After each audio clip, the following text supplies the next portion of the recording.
투자자의 입장에서 빠르고 정확한 시황을 전달드릴 최경진의 킥 시황입니다. 네, 오늘은 살 얼음 위를 조심스럽게 걷고 있는데 갑자기 옆에서 누군가 깨지든지 말든지 이렇게 지나가는 사람이 있어가지고 가만히 봤더니 그 물 깊이가 무릎도 채 오지 않는 얕은 물이었습니다. 네, 그럼 오늘 시황을 보면 오늘 연휴 전인데 매도가 많이 나올 줄 알았는데 오히려 외국인의 매수가 더 들어와가지고 시장이 올라서 끝이 났습니다. 네. 어제 유럽 시장 같은 경우는 뭐 미국 시장의 그 소매 판매가 갑자기 크게 증가했다 이런 뉴스 때문에 상승한 것 같고요. 미국 시장은 그 뉴스가 나왔는데도 불구하고 이렇게 크게 오르지 못하고 다우나 S&P 500은 오히려 빠져서 끝이 났습니다. 네. 뭐 미국 시장 같은 경우는 그 다음 주에 연준 회의도 있고 그리고 20일 날 미국 의회가 그 휴회 기간이 끝나요. 그때 또 뭐 이게 정치적으로 또 해결해야 될 부분도 있고 해서 그런 것 때문에 좀 관망을 하는 게 아닌가. 오늘 밤에도 아마 좀 관망세가 나오지 않을까 싶은데요. 아침에 우리나라 시장에서 외국인의 그 선물 매도는 9시 반까지 또 나오다가 그때부터 선물 매도는 끝나고 매수로 전환을 했어요. 이렇게 쭉 타고 올라갔는데 2시에 다시 매도로 바뀌었다. 근데 주식 같은 경우는 외국인의 매수가 10시 반에, 그러니까 중국 시장이 딱 개장하는 걸 보고 그때까지 매도하다가 매수로 반전이 됐었거든요. 네. 그만큼 중국 시장을 지금 주시하고 있다. 이렇게 보면 될 것 같고요. 2시에 그 선물이 외국인 매수가 줄어들면서 기관이 매도를 늘렸는데 종가에 마감할 때도 기관은 매도를 더 늘려가지고 뭐 추석 전이니까 그렇게 매도가 나올 수 있는 거죠. 근데 그때 나왔던 뉴스가 뭐 특별한 뉴스는 없는데 북한 관련 뉴스가 하나 있어가지고 뭐 그것 때문에 뭐 매도를 했다라고 한다면 뭐 할 말은 없지만 하여튼 뭐 그냥 추석 전이라서 매도가 나오지 않았나 이렇게 생각이 됩니다. 일단 뭐 어제 미국에 나왔던 지표부터 살펴보면요. 어제 8월 월간 소매 판매가 0.7%가 나왔어요. 이전치가 마이너스 1.8이었는데 이게 크게 증가하지 않을 거라고 생각했는데 너무 크게 오른 거죠. 특징적인 것은 의류 그 판매가 38% 급증했습니다. 예, 의류. 오늘 우리나라의 그 화학주들 또 몇 개가 또 이렇게 올랐는데 의류는 석유 제품이잖아요. 이거 석유 제품, 석유화학 제품이에요. 그래서 뭐 지금 의류 쪽에서 지금 흐름이 좀 좋게 나타나고 있는 주식도 있다라고 보면 될 것 같고, 필라델피아 그 연준 제조업 지수가 9월 달께 30.7이 나왔어요. 어제 같은 경우는 그 엠파이어 스테이트 그 제조업 지표가 18에서 30 정도로 올랐다. 이것도 이전치가 19 정도였는데 19에서 30으로 올랐다. 9월 달에 좋아질 거라고 생각 안 했는데 올랐다라는 거죠. 네.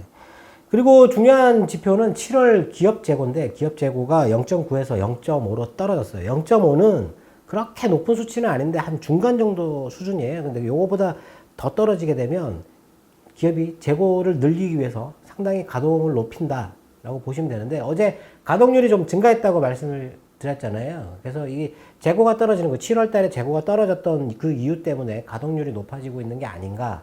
지금 소비 시즌 준비를 해야 되니까.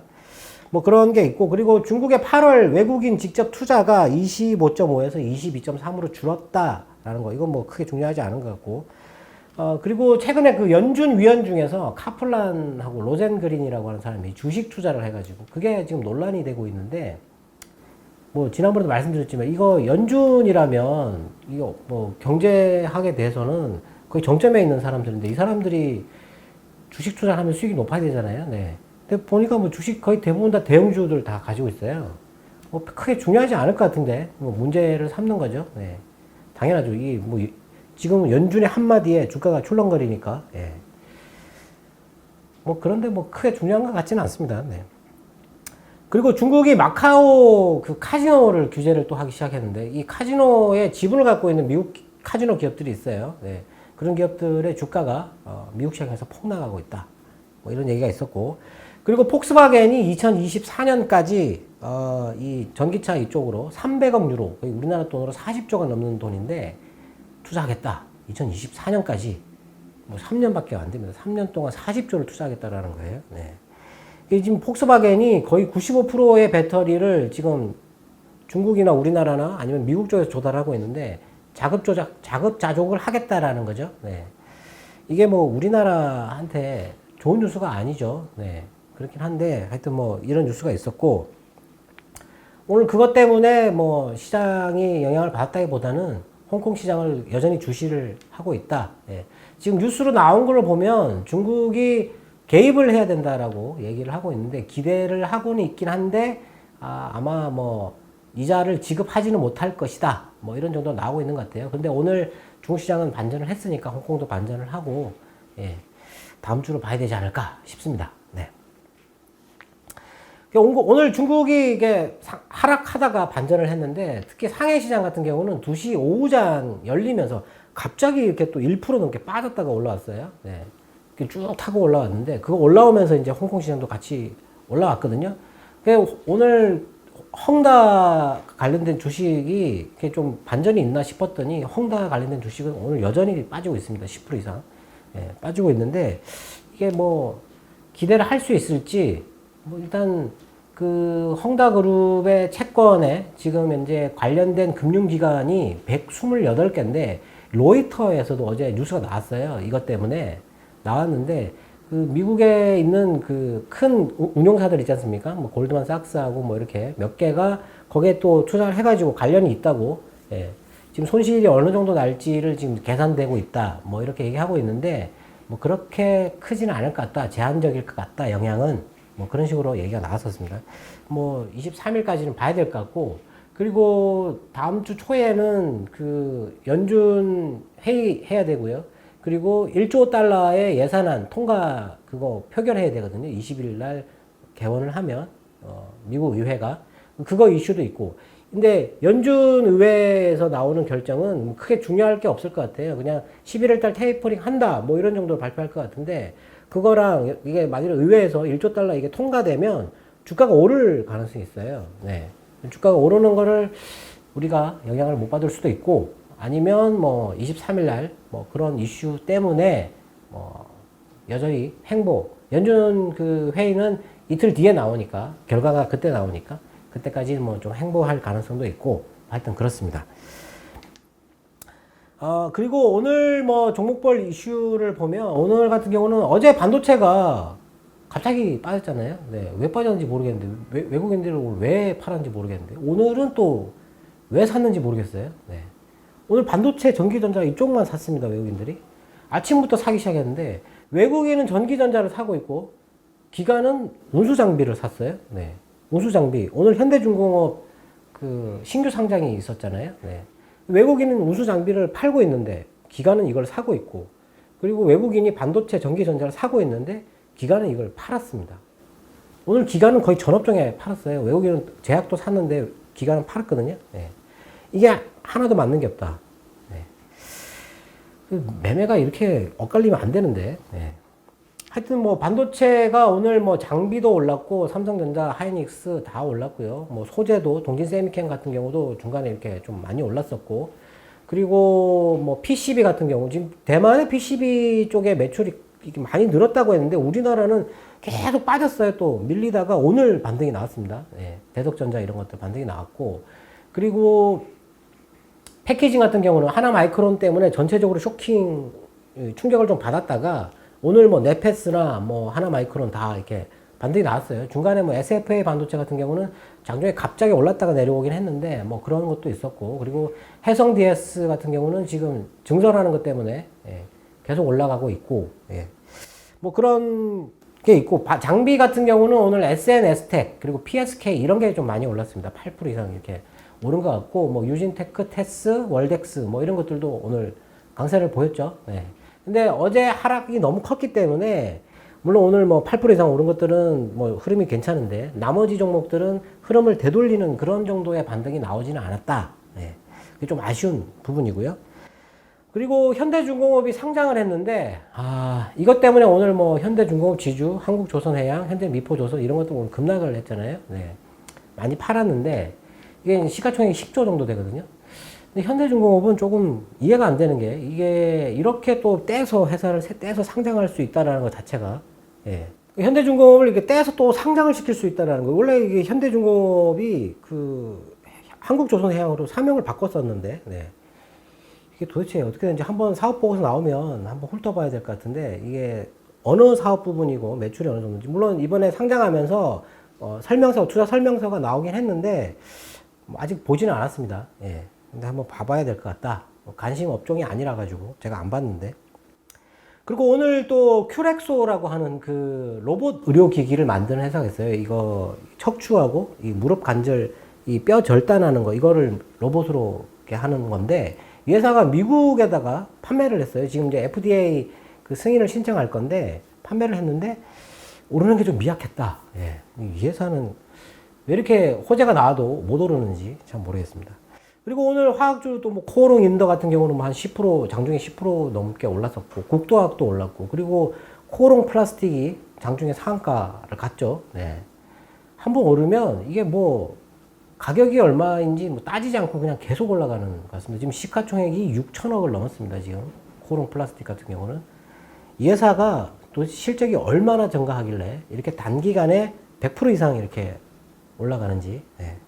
하여튼 뭐 올라가면 좋은 거죠. 네, 올라갔고 그리고 그 위성 쪽에서는 인텔리안 테크가 또 올랐고 그리고 NHN하고 NHN 그 한국 사이버 결제가 오늘 또 올랐어요. 쿠콘도 오르긴 했는데 그런 쪽도 올랐고 뭐 특징적으로는 뭐 그런 것들이 올랐는데 그리고 지금 그 네이버하고 카카오하고 반대 방향으로 이제 움직이기 시작하는 것 같습니다. 카카오는 더 빠지고 네이버는 오르고. 네. 이런 식으로 가는 것 같고 그렇습니다. 근데 그 얼마 전에 어떤 이 전문 투자자가 그런 얘기를 했었는데 내년에 하반기에는 소프트웨어하고 그리고 반도체 이쪽이 갈 것 같다라고 얘기를 했었어요. 근데 제가 생각하기에 내년에 중요한 그 이벤트가 자율주행이거든요. 자율주행. 이 자율주행이라는 게 AI가 들어가는 거예요. 인공지능이 들어가야 되거든요. 그러니까 상황을 AI가 판단해서 위험 상황이 도래하면 그거를 대처하는 자동으로 대처하는 뭐 그런 거를 얘기하는 거죠. 우리가 생각하는 자율주행은 그냥 차가 지가 알아서 간다라는 것만 생각하는 건데 GPS 따라 그냥 이렇게 쭉쭉 가는 거죠. 네. 근데 그런 것보다는 어떤 돌발 상황에서 AI가 얼마나 빨리 지각을 하고 실행을 하느냐 이게 중요한 거거든요. 네. 그래서 이게 AI가 중요한데 우리나라는 AI 관련돼서 이게 투자를 할 만한 그런 업체가 없어요. 네이버 외에는. 예. 근데 그 얼마 전에 네이버가 또 이거 크롬북 대응하는 그런 거 만들었죠. 네. 그런 것도 만들고 했는데 하여튼 뭐 네이버는 AI 쪽으로도 계속 좋게 봐야 되고 하반기에 소프트웨어가 간다 그러면 지금 이제 메타버스 관련된 주식들을 관심을 갖고 있는데 메타버스 관련된 주식들이 뭐 자이언트 스텝이나 아니면은 뭐 맥스트, 위즈익 스튜디오 그리고 덱스터 뭐 이런 정도죠. 네, 이런 정도인데 AI 쪽으로는 이게 아니잖아요. 이게 AI하고는 상관이 없어요. AI는 어떤 연산을 하고 이렇게 처리하는 그런 거를 얘기하는 건데 슈퍼컴퓨터 이런 것도 있어야 되고 뭐 칩의 성능 이런 것도 봐야 되는데 그런 것도 우리하고 또 상관없으니까 삼성전자가 슈퍼컴퓨터를 뭐 따로 이렇게 뭐 엄청나게 뭐 개발 많이 한다, 양자 컴퓨터 개발한다, 뭐 이런 얘기가 아직은 없으니까. 예. 그래서 보면은 소프트웨어가 바이브 컴퍼니라고 하는 빅데이터 관련된 주식이 있고, 알체라라고 하는 그 얼굴 인식 관련된 주식이 있고, 플리토라고 하는 언어, 예, 이거 통역, 동시 통역하는 그거 관련된 주식이 있어요. 네. 그리고 이제 뭐 쿠콘이나 아니면은 뭐 웹캐시, 뭐 이런 쪽으로 생각할 수 있을 것 같은데, 더존 비존 같은 경우는 소프트웨어이긴 한데 이거는 뭐 기업들이 쓰는 그 소프트웨어를 얘기하는 거라서 이거는 또 그거랑 상관없거든요. 지금 이런 쪽으로 좀 관심 있게 봐야 되지 않을까 싶은데 아직은 움직이고 있지 않다. 예. 다음 주 돼가지고 뭐 시장이 좀 안정권에 든다면 뭐 그런 쪽으로 보면 좋을 것 같고 오늘 아침에 아까 초반에 제가 말씀드렸다시피 지금 주가가 하락하는 거를 겁낼 이유가 없다. 좀 생각을 해보면 제가 말씀드렸는데 이 통화 가치가 환율이 계속 떨어진다고 그랬잖아요. 통화 가치가 계속 떨어진다고 그랬잖아요. 그거는 물가가 이렇게 계속 올라가는 거거든요. 근데 해마다 물가가 계속 올라요. 해마다 물가는 계속 오르게 돼 있어요. 근데 물가가 거꾸로 가는 나라가 있잖아요. 일본. 그렇기 때문에 일본은 이제 다른 시장이라고 얘기하는 거고, 물론 물가가 경기가 후퇴돼 가지고 뭐 조금씩 하락하는 경우는 있지만 거의 대부분 물가는 오르거든요. 예. 그렇다 그러면 이 자산 가치가 계속 증가를 해야 되는 거거든요. 통화 가치가 떨어지니까 자산의 가치는 계속 올라야 되는 거거든요. 부동산, 그리고 뭐 주식 이런 거 올라야 돼요. 계속 올라야 돼. 근데 한 번 오른 물가가 떨어지느냐? 안 떨어집니다, 물가는. 어떤 경제 위기나 어떤 특정 사건, 금융 위기나 이런 게 터져야만이 떨어지는 거지. 그것도 일시적으로 떨어졌다가 원래대로 올라가잖아요. 코로나 때 일시적으로 떨어졌다 올라가지 않습니까? 근데 지금 물가가 엄청 가파르게 올라가고 있잖아요. 그럼 자산 가치가 계속 올라가게 돼 있어요. 예. 그래서 지금 어떤 뭐 헝다그룹 문제라든지 아니면 뭐 미국의 디폴트 사건이라든지 이런 게 터진다 하더라도 그 깊이는 그렇게 깊지 않다. 근데 그걸 겁낼 필요가 없다라는 거죠. 다만 그걸 이용해서 수익을 낼 수 있는 방법을 찾아야 된다. 그 정도까지만 생각하시는 게 예. 연휴를 즐겁게 보내시는데 도움이 될 것 같습니다. 네. 네, 오늘 시황은 이렇게 마치고요. 다음 주에는 조금 좋은 그런 시황을 기대해 보도록 하겠습니다. 지금까지 최경진의 킥 시황이었습니다. 감사합니다. 즐거운 명절 되십시오.